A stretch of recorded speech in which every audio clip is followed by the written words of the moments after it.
Hey scrappers, we had a question come in about where a lot of scrap comes from, and I want to put a little clarity behind a different perspective, and it's developed versus undeveloped countries. So what does that mean? Developed countries would be United States, Canada, many countries in Europe, and then China would be included in there. Maybe not all of China, but most of China. So developed means that there's running water, electricity, plumbing, sewage, septic, all these things that you and I might take for granted every day. Why is that so important? That means that there's infrastructure, cast iron ductile pipes, copper wire for electricity, copper pipes for tubing that go for water, aluminum siding, gutters, aluminum windows in large commercial buildings. These are things that can be found in industrially developed countries that have infrastructure in place. Why is that important? The more development, the more metal needed. The more metal needed, the more development, the more buildings, the more structures, the more scrap that will be created. So that's why there are so many more scrap yards in the United States, because we're such a developed country.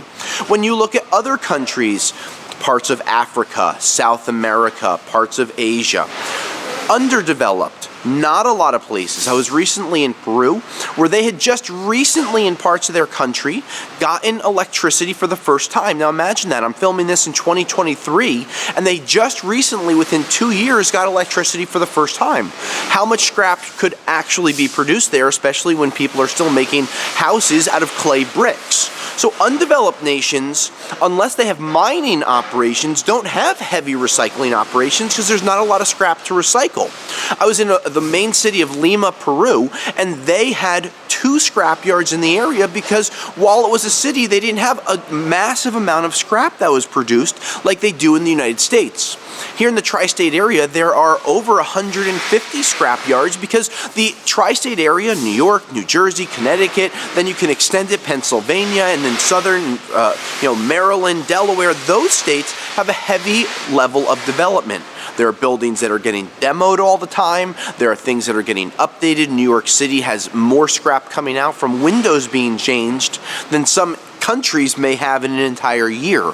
Now, I'm joking, but that just shows you where scrap comes from, why prices are more aggressive, because when we see some prices reported in other countries, we've seen prices reported in England, parts of Europe, other areas like South America and Australia, and a lot of the prices, when you compare them to US, are much less. That means that there's more transportation, there's more movement, and while there's a demand, it takes more metals to ship out to smelters, to recyclers, to really make them into new cold rolled steel, new bar stock, new ingots. So these are some of the reasons that the US has so much scrap. It's because we're so developed, and that's something that's really important to think about. Some people in rural areas of the United States have less scrap than a tri-state area does, and it's all because the number of people, the number of structures, and that's really how the equation puts itself together. Any questions on this members only video? Let us know. We loved hearing your questions and giving you information that no one else is getting. Until next time, scrap you later.